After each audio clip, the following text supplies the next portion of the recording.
So he went back to the Greek translation, and he found, well, of course, the story that was told in all four Gospels was the story of the fish and loaves.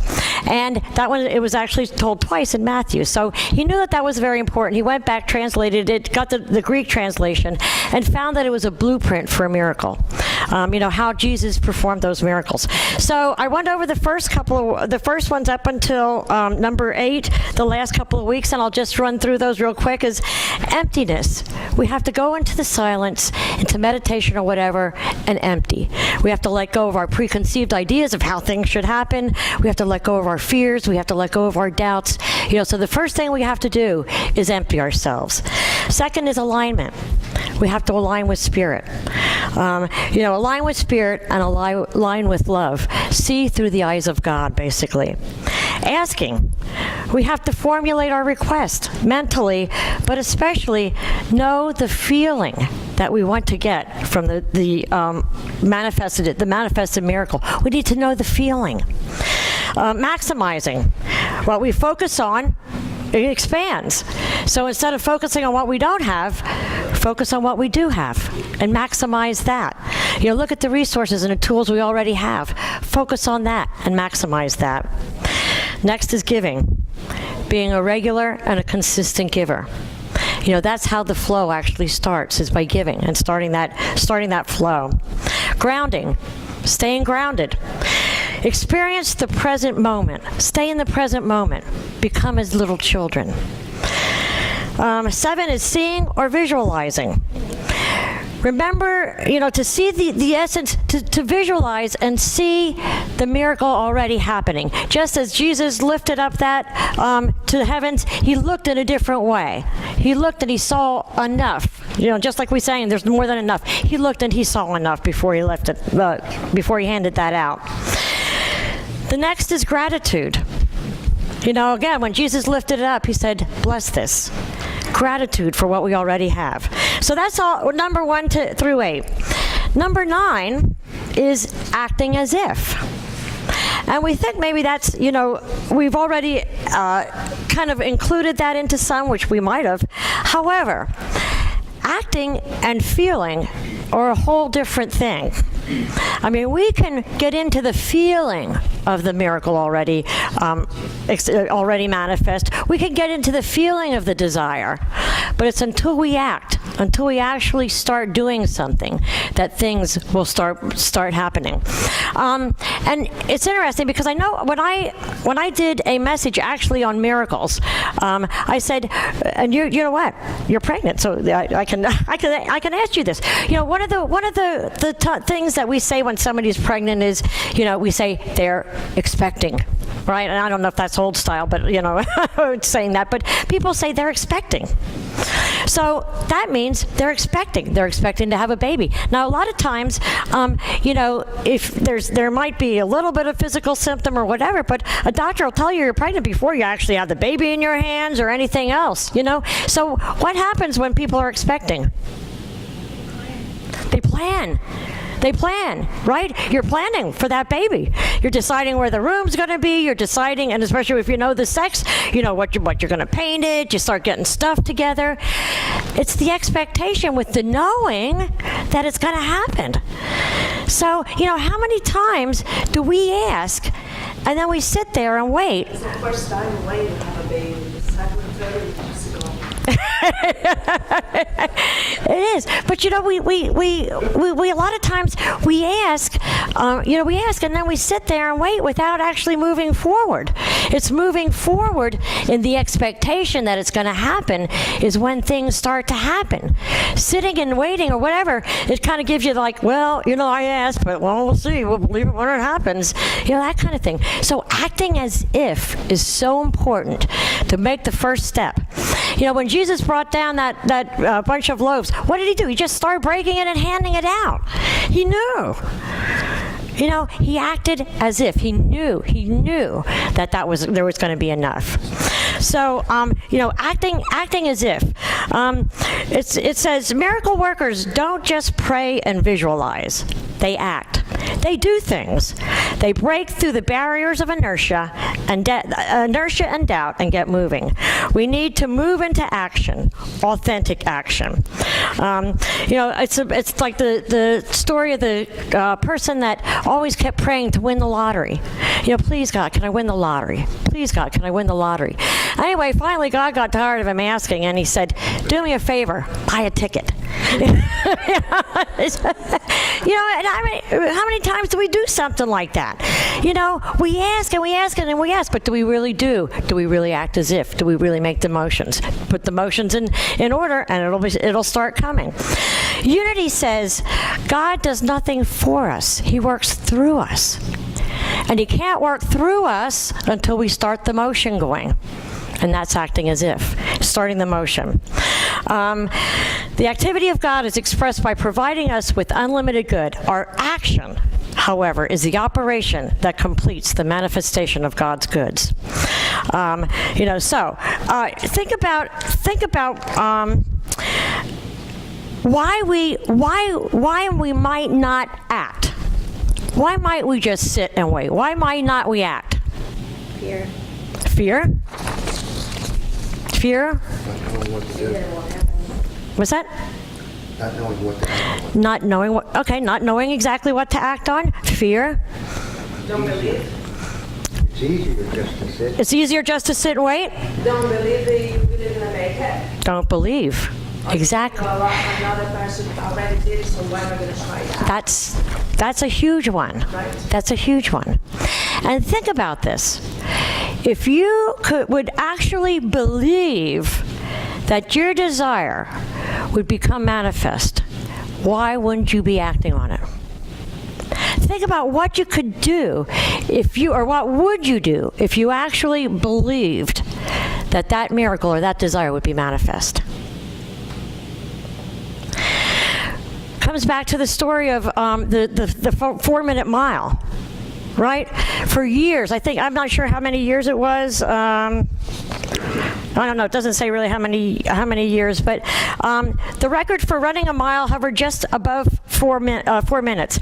Most people thought that we had achieved the physical limits of a human body, and everybody believed you can't do more than a 4-minute mile. And that belief kept that 4-minute mile into existence or into manifestation for years and years. It went on.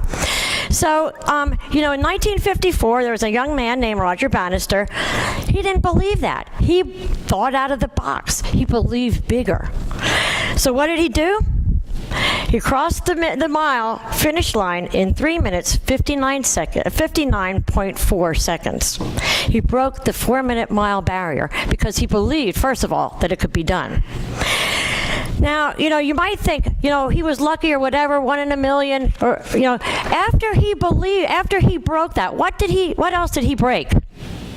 Mindset. He broke the mindset. He broke the belief. He broke the mindset that was the most that a physical body could do. He broke the belief that the 4-minute mile was it. And once he broke the belief, guess what? The mile was run in under 4 minutes 66 times by 26 different athletes. And that was, I think that was in the next 4 years. In the next 4 years, it was the 4-minute mile was run 66 times by 26 different athletes. When it was years before that, nobody could do it. But it was the belief. I think that's incredible when you think about that. I mean, really, really think about that. How our beliefs keep us where we are. Think what would be possible. Think what we would do if we would actually believe that it was going to happen. Roger Bannister had to have that belief before he ran. Somebody said that he put a time in his shoe, what he wanted to run. I don't know if that was true. I had heard that story or whatever.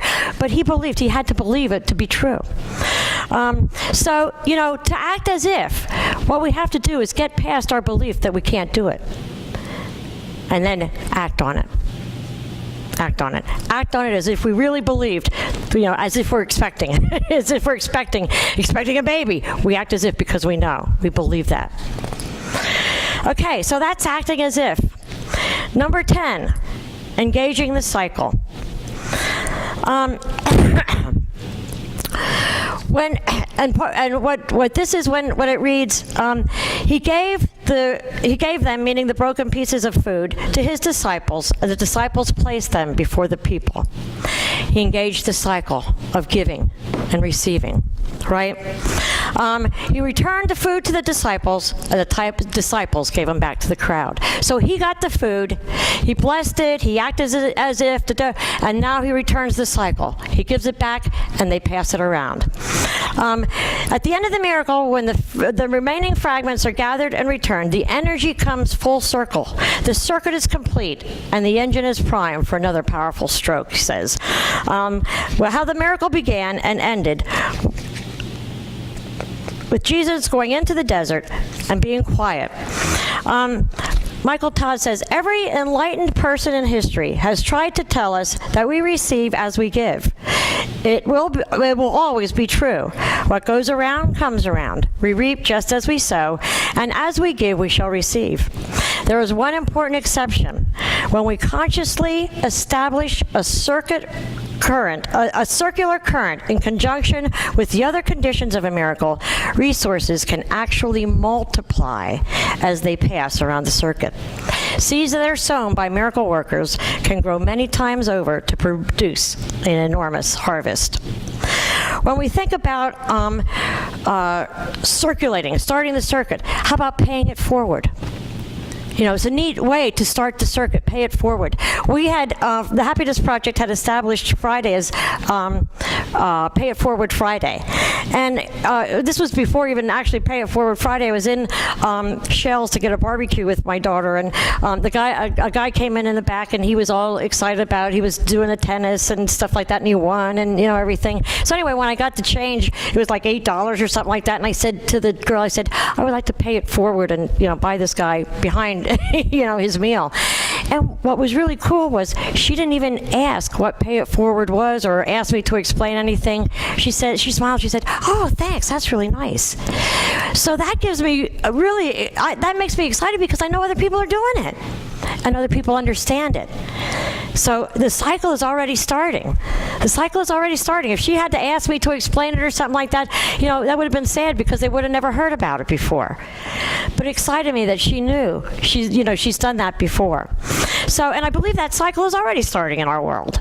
You know, things are already happening. Things are already changing it. So, you know, it's the ebb and the tide, but it's getting that circular motion. And think about, well, that we'll go into that later. No. Condition number 11 is receiving. And you think that's easy, right? We just ask and we wait to receive. So why aren't we receiving? You're not giving enough. We're not giving enough? Could be. You're lacking that in your consciousness. You're not open to it. Sometimes it can be even harder to receive. You're used to giving and then you won't take. Right. How many times have we been talk about mindset it's better to give than to receive. Right? God loves a gracious giver. Doesn't really say much about receiving. But if you think about it, if you think about the circular motion, what does a giver need to complete the circuit? A receiver. A receiver. Yeah. A giver needs a receiver. And it was huge. Sometimes people feel guilty about receiving. Yeah, I know. I know. That's one of the biggest things I think that people have to get over is their ability to receive. And that can go into self-worth, you know, all those things. But it's the ability to receive.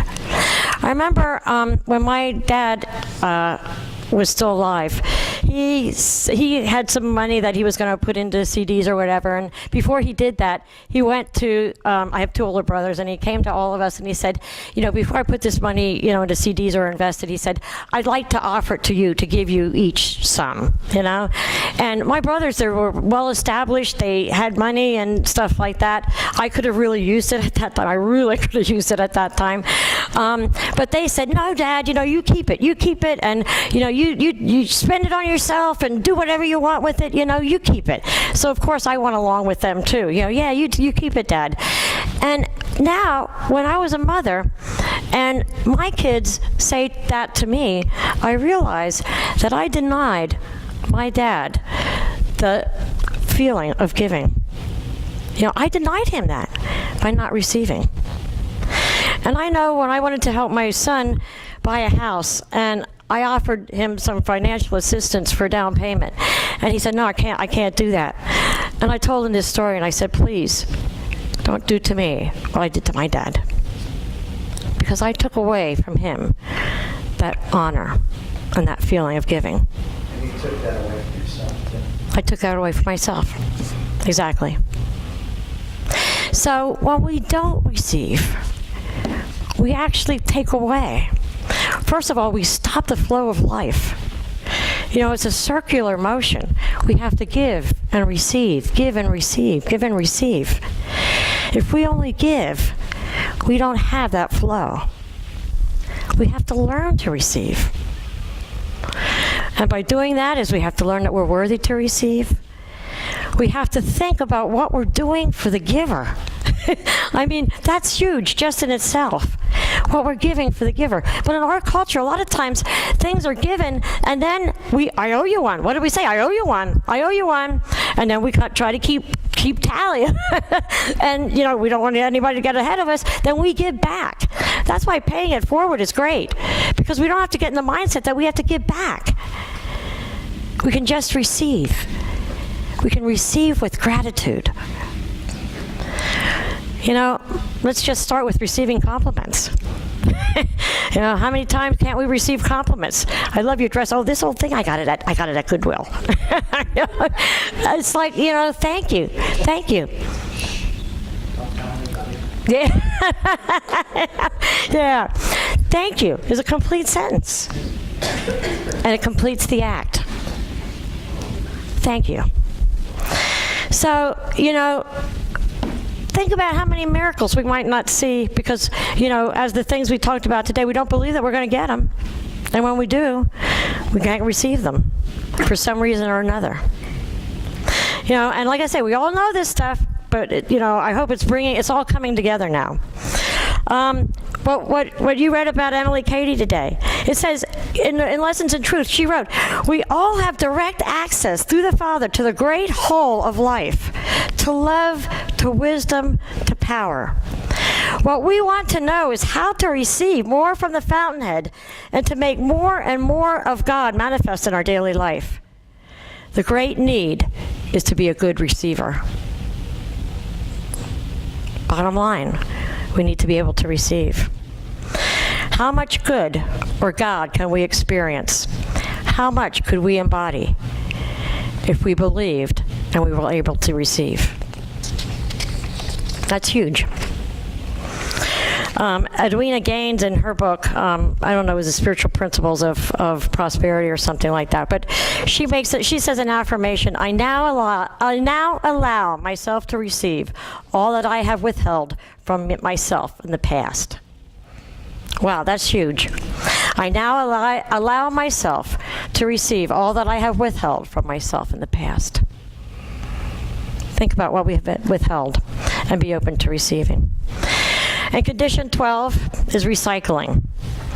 And think about recycling is always not wasting, being good stewards of what's been given to us. Recycle. Remember it said they collected the baskets. They didn't throw them away. They didn't, whatever. They collected the baskets that were left over. And I'm sure they used those for something else. I don't think it goes on to say, but, they collected the baskets.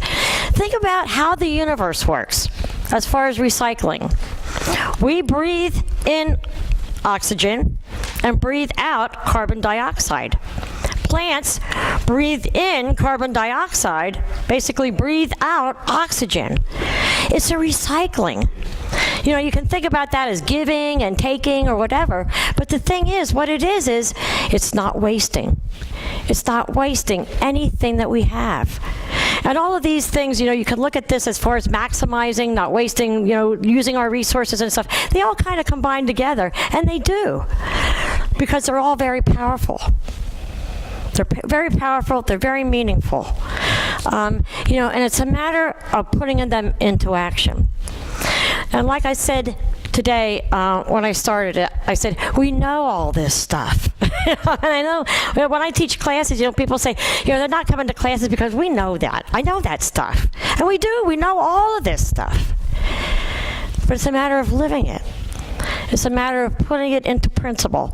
It's a matter of taking it from here into here, and then putting it into here. Taking it from our head into our heart, and then putting it into action.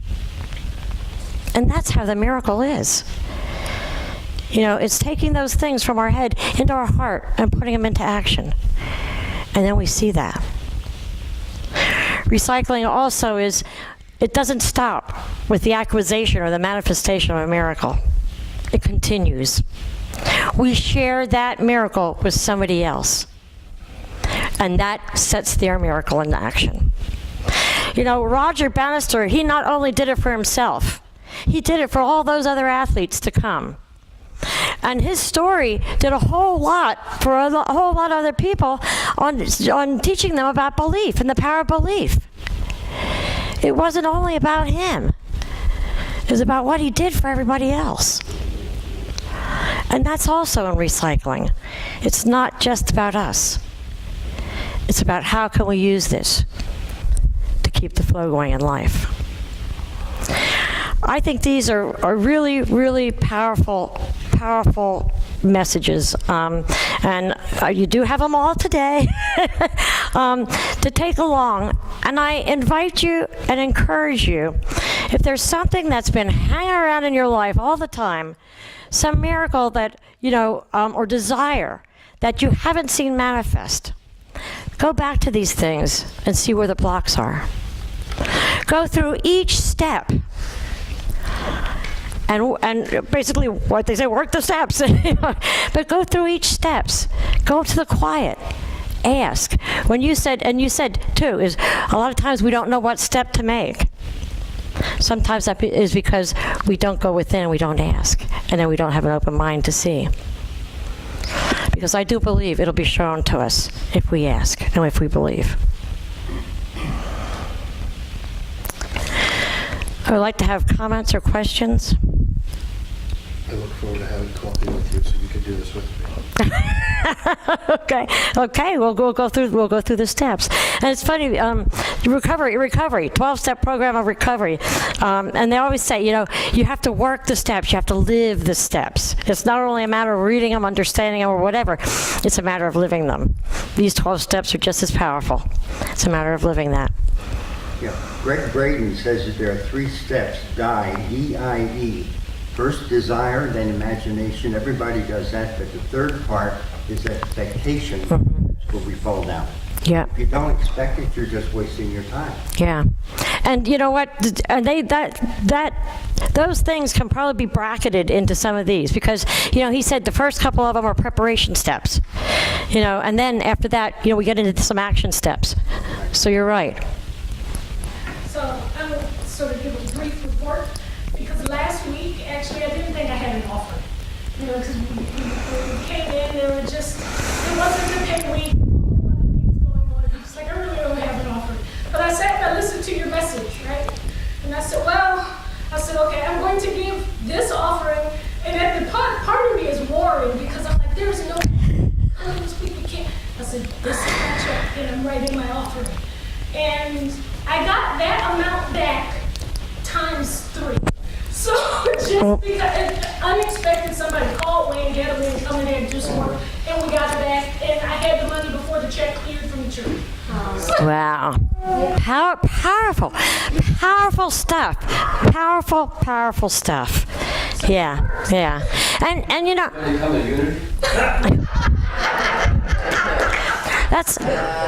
That's right. Do you have that extra tithe, you guys? When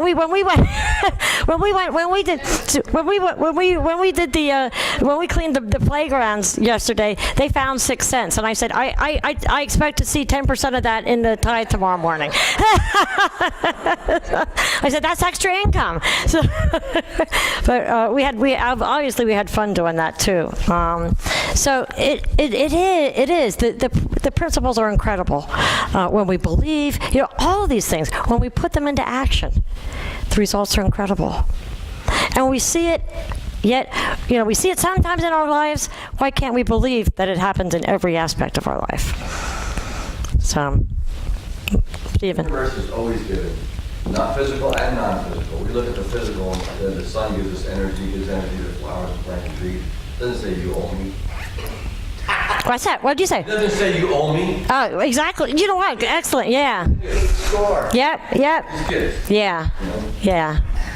Excellent. Excellent point. So that's it. I would like to take these thoughts into meditation, and I invite you to get comfortable.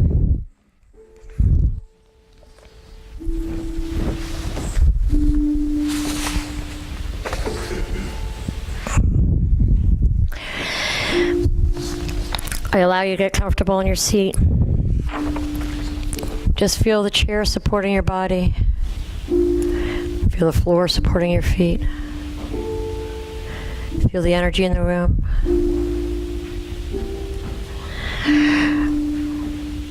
Let the sound of the drum take you to a deeper spot.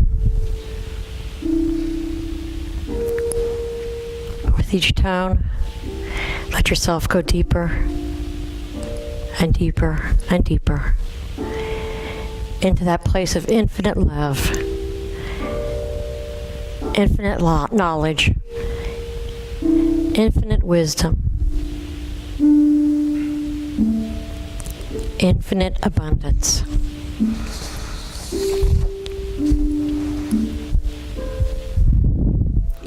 Come into this place with a sense of gratitude for all that has already been given in your life.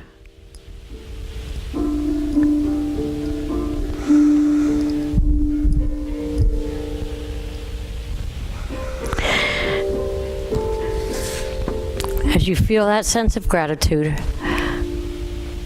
I invite you to bring to mind something that you are still struggling with, something that you're still waiting for, something that you're still desiring.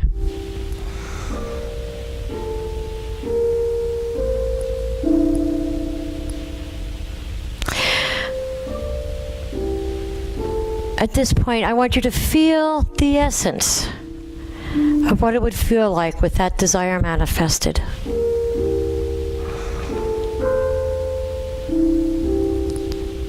Would it bring you great joy? Would it bring you great peace, contentment, security, love?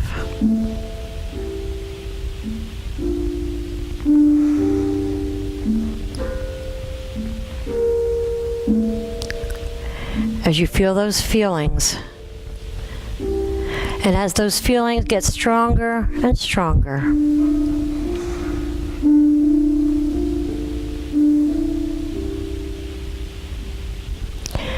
I invite you to ask the question, how can I express these feelings to someone else today?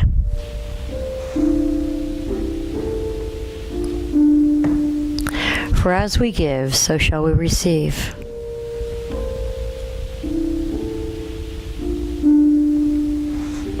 As we ask for the feeling of love, let us express the feeling of love.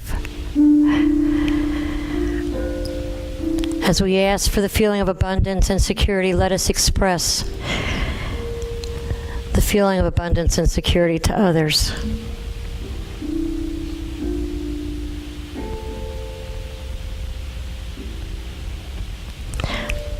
I invite you to hold on to these feelings, along with the feeling of giving this to others.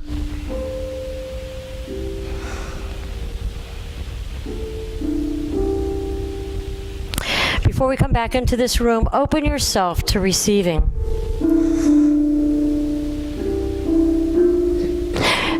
Knowing that God also was a gracious receiver.